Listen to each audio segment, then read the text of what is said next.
setiap update, di dalam portal SSCASN. Nah, selanjutnya untuk registrasi admin ini tidak perlu lagi Bapak Ibu, karena bagi Bapak Ibu yang sudah menyelenggarakan CPNS, maka adminnya tetap sama ya, jadi tidak ada perubahan admin. Tahun ini tidak ada perbedaan admin CPNS maupun admin P3K. Ya, ini untuk mempermudah kami dalam me-manage, admin-admin instansi. Nah, selanjutnya ada layanan admin yang kita hari ini akan bimbingkan, nanti teknisnya, detailnya akan disampaikan oleh Mbak Indana, sebagai fasilitatornya pada layanan admin, dan ada juga layanan pendaftaran, verifikasi, pengolahan nilai, helpdesk, dashboard, dan integrasi. Ya, gitu. Nah, ini kalau ini nanti untuk instansi pusat ya Bapak Ibu ya, jadi ada pengelompokan, kalau di instansi daerah itu tidak ada pengelompokan. Oke, selanjutnya ini portal SSCASN, ini masih sama Bapak Ibu, kita mengintegrasikan data dari SIASN, dan nanti Bapak Ibu masuk ke admin untuk men-setting syarat-syarat administratifnya, syarat administratif. Jadi ada dari SSCASN yang diinjek oleh teman-teman di Direktorat Pengelolaan Data dan Penyajian Informasi Kepegawaian atau PDPIK, syarat-syarat administrasi apa yang wajib untuk jabatan P3K, dan mungkin ada Bapak Ibu yang ingin menambahkan syarat-syarat tambahan, itu dipersilakan nanti ya di admin. Dan di sini juga nanti ada rentan penghasilan Bapak Ibu. Rentan penghasilan yang udah Bapak Ibu setting di SIASN, nanti bisa juga Bapak Ibu mengedit penghasilannya, misalnya tahun ini ternyata TKD-nya sudah meningkat ya. Itu bisa juga diedit. Ya, mungkin itu yang bisa kami sampaikan pada kesempatan kali ini.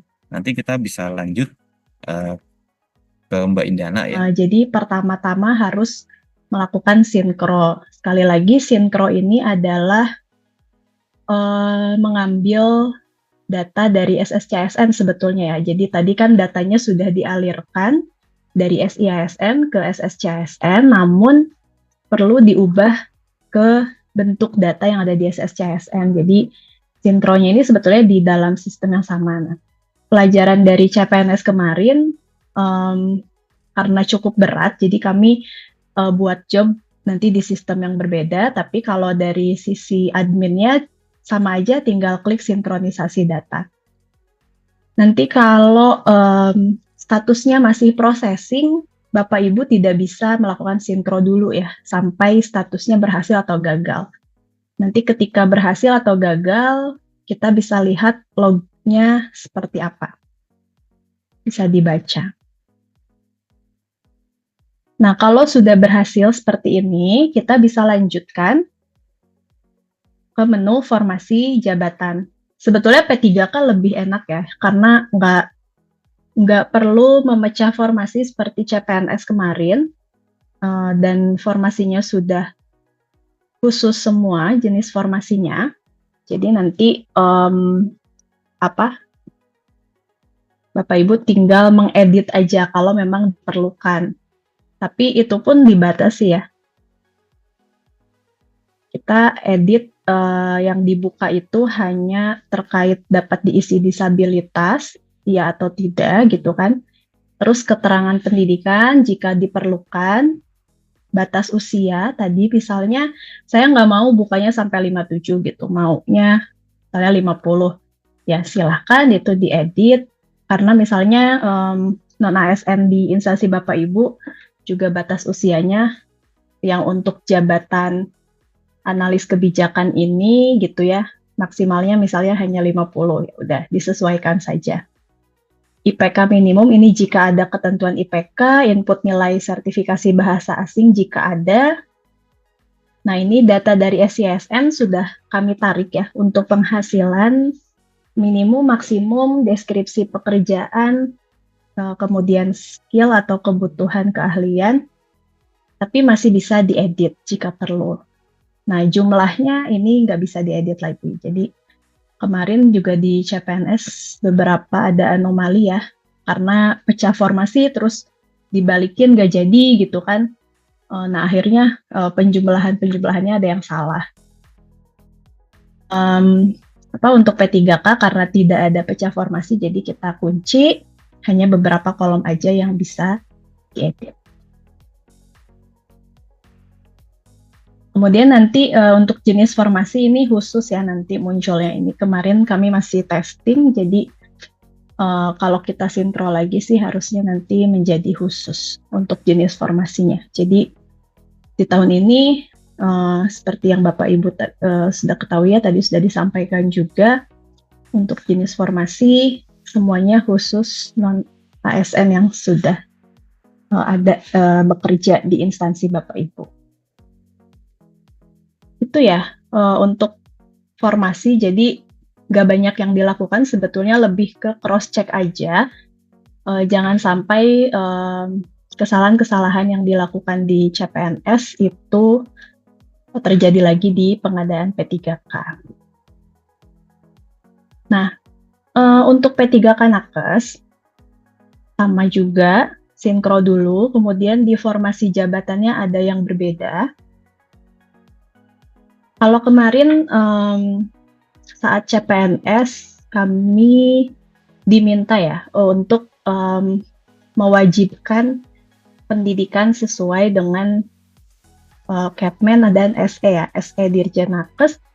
Tapi untuk P3K sekarang Bapak Ibu dipersilahkan memilih pendidikan yang akan mengisi jabatan-jabatan tersebut gitu. Tapi tetap pilihannya dibatasi sesuai dengan SE. Namun ini harus ada satu lagi, berarti Bapak Ibu ketika punya formasi P3K Nakes, maka harus mengedit dan memilih pendidikannya terlebih dahulu. Ini contohnya ya. Misalnya jabatan apoteker ahli pertama di Puskesmas Pantai Raja, Kabupaten Kampar. Kita mau pilih, nah ini juga tingkat pendidikan ya. Untuk nakes, kita nggak pakai lagi yang namanya jenjang pendidikan tenaga kesehatan, tapi pilihnya yang biasa aja, S1 atau D4 gitu, S2, S3, dan seterusnya. Ini nggak ada, berarti itu coba ya.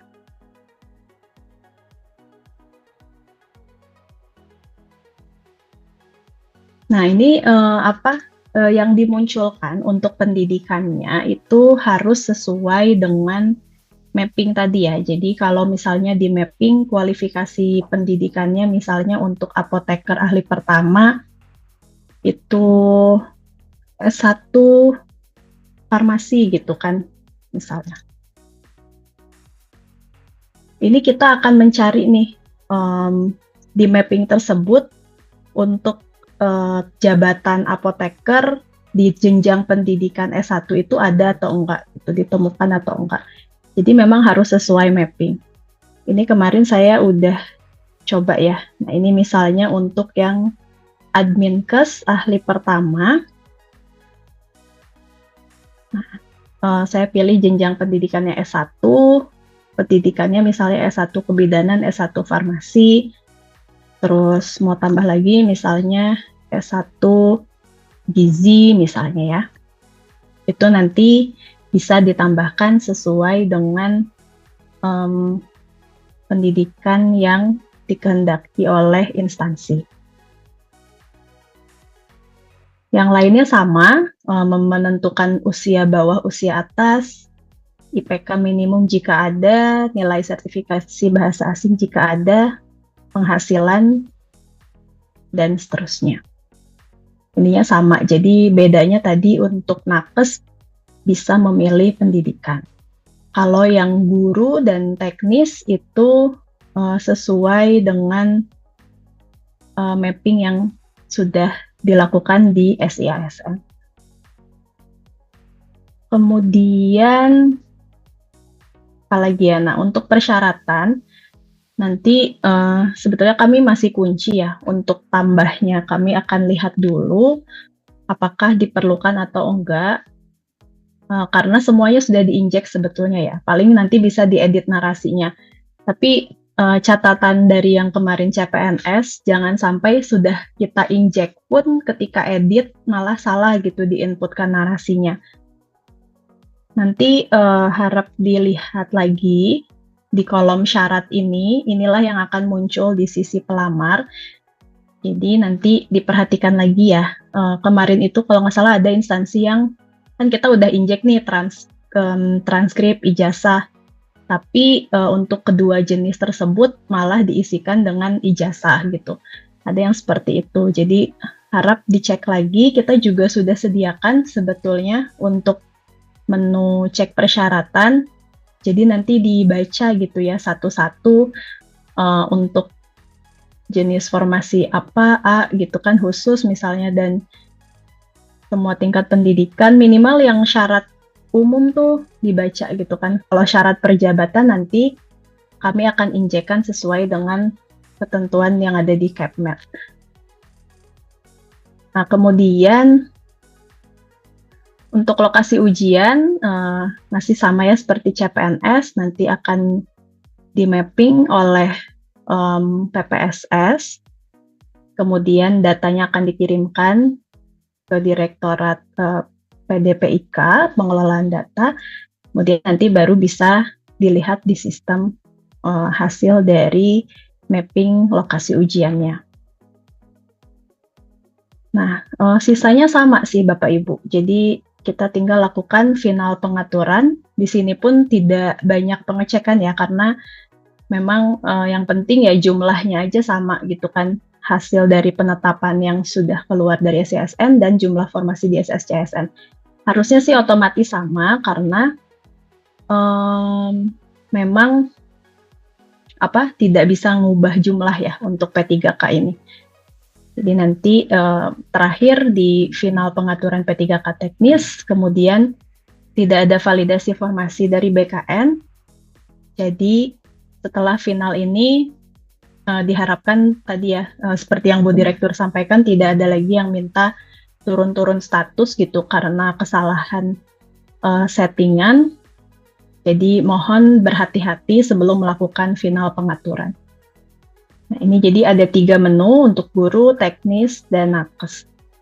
P3K guru juga sama, sinkro formasi dulu, kemudian nanti masuk ke formasi jabatan. Dan untuk guru, pendidikannya tidak dimunculkan ya, sama seperti tahun-tahun sebelumnya.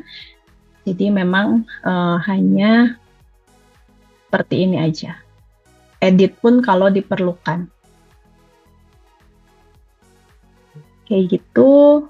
Selebihnya sama, perbedaannya hanya di itu aja sih, di pendidikan tadi ya. Untuk guru, di formasinya itu jabatan, di formasi jabatan pendidikannya akan kosong seperti ini. Untuk P3K teknis akan otomatis terisi dan tidak bisa diedit.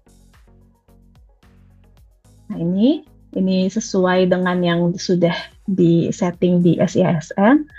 Untuk P3K nakes, sekali lagi tadi pendidikannya bisa disesuaikan dengan ketentuan instansi ya, sesuai dengan SE Dirjen Nakes, kualifikasi pendidikannya.